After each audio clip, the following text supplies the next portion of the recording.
We are Ram Radio. If you may or may not know, we host a podcast with fellow peers to discuss topics they're educated in, intertwining their insights with our storytelling to recognize their contributions to the Marshall community. Our goal is to inspire you to start your own journey. I'm Juju, your host. And I'm Marley, your co-host. I've recently looked back on my crochet projects. It's roughly been about 4 years since I picked up the hook for the first time. Through this time, I could firmly say that I've gained a strong skill in this art. I couldn't tell you a confident guess on the amount of products I've made. It all just conjured in a whim. I'd frequently bring loads of yarn to school, finish products within the day, and create products with my own sketches. On the surface, I was making goods, making something out of nothing, and creating eye-catching products. Encouraged by my family to start a business, I began taking commissions from classmates and online, thinking I was running a business. Little did I know, I can't bash myself entirely for a sorry attempt, but profit is the financial gain of a company. So the amount you price items must be greater than what you input into the production. But my guilty conscience priced products generously cheap, so I had a poor revenue. Along with this factor, I took orders without a clear schedule or plan, so eventually it burnt me out.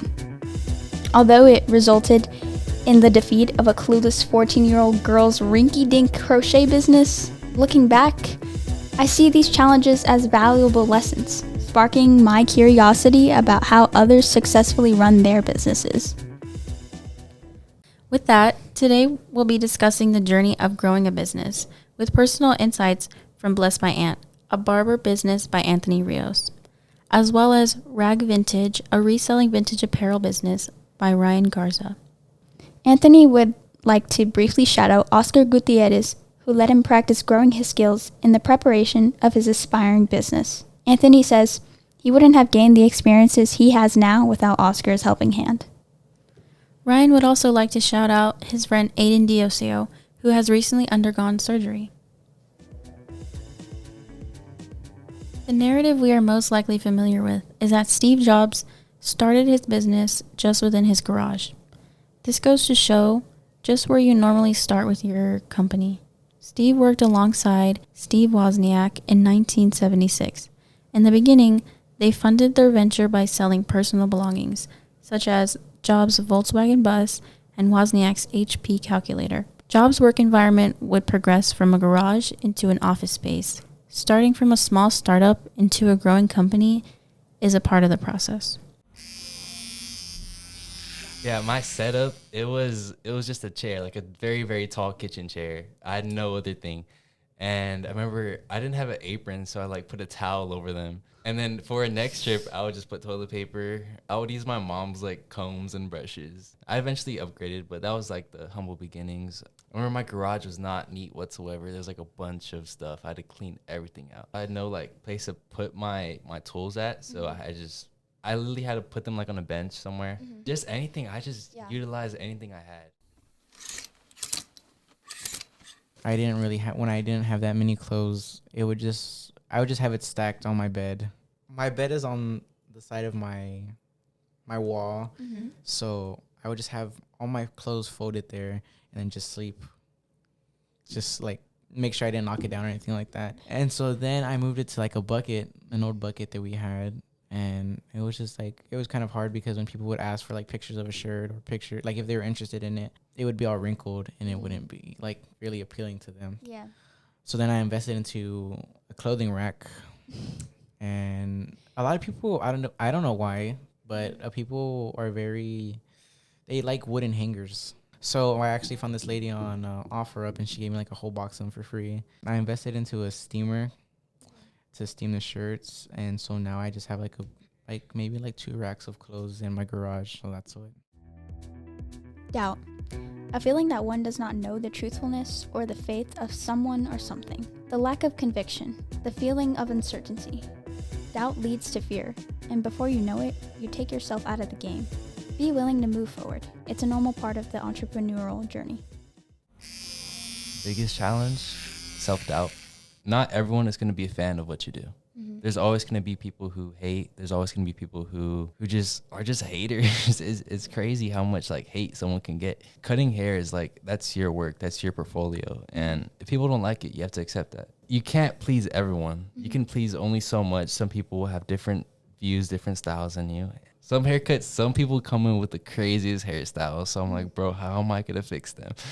And so sometimes it's very challenging, but it's those type of haircuts that take a long time. Like now with my skill set, it doesn't take long. But I remember like coming up, it was just I'd self-doubted myself. Like, no way I can do this. Like I'm gonna mess them up. And I'm one of those type of people to like just keep going, keep pushing, move forward. When I began thrifting, a lot of people were like really surprised about the things I would find in the thrift store. So my friends were like, well, why don't you start reselling vintage? So I was like, that take into consideration. And a big worry of mine was like, if I put a lot of time in it, will it actually like Oh yeah, develop? Yeah, or will it like people make fun of me because I make like selling a bunch of used clothes and like people actually buy? That was like one of my biggest fears doing the whole vintage stuff. But then I finally made the account and I was like, oh, it's easy. Started posting pictures of shirts and clothing items, and it just sort of, I mean, it was a process, but it kind of just like took off a little bit. While expressing different passions, they share a similar goal. As though desires seem simple, it ignites consistent passion, motivation to work, and thickens your abilities to be a master in your skill.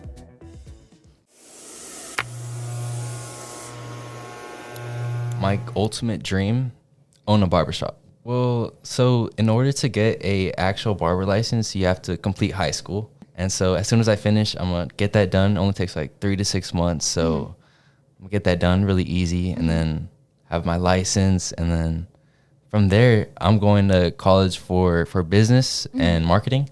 That's where like me wanting to start my barbershop will take place. Like where I'll learn all how to manage it.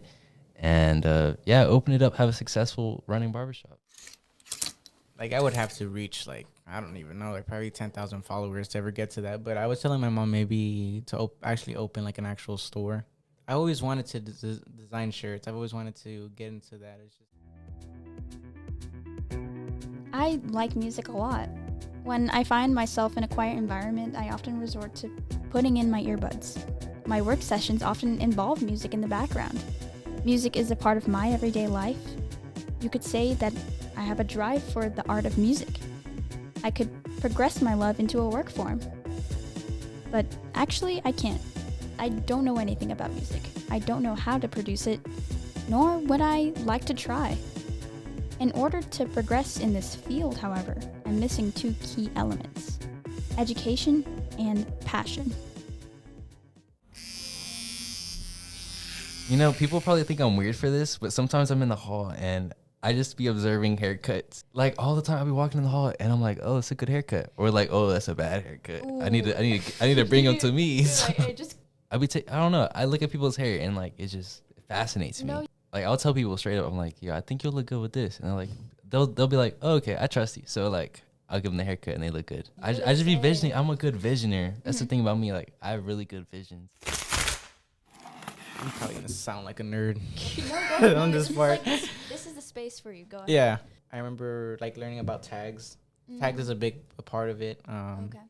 Like there's certain Fruit of the Loom tags. I mean, like from 1990 to 1980. Some like important brands that people really look for, like Harley Davidson. A lot of people like Harley Davidson, so you have to look at like the Harley Davidson tags, and a lot of the years will be underneath the image of the Harley Davidson shirts. A lot of the vintage like sports shirts, like basketball, football, stuff like that, will be on like nutmeg tees, vintage Lee Sport tags, and the year will be like listed on there. And then another like really big thing is like the sleeves on the shirts. Probably see it cut off like maybe like 1998, but like then down is a lot of single stitch shirts that will indicate. But there's also like a lot of fakes. A lot of people make replicas and stuff like that. So it's just tags, looking at tags, and it's very specific. But I mean, there's some people that just like wearing the shirts, not like they don't care too much about the vintage stuff. But then again, like the people that I usually sell to are really open about like, oh, I need it to be vintage. I need it to be like actual like wear and tear. Thank you so much for listening, and make sure you stay on the lookout for our next episode. But in the meantime, be sure to check out our Instagram, Twitter, and TikTok for more content. Your input keeps our station alive. As for the viewers, what would you name your business? Comment down below. For more information regarding inquiries of Anthony's business, check out his Instagram, blessedbyant_, or feel free to scan the QR code that'll lead you to his booking information, as well as Ryan Garza's Instagram, ragvintage_SATX, where you'll find his products for sale, the opportunity to trade, and where you can find his pop-ups. Once again, I'm Juju, your host. And I'm Marley, your co-host. Ram Radio signing off.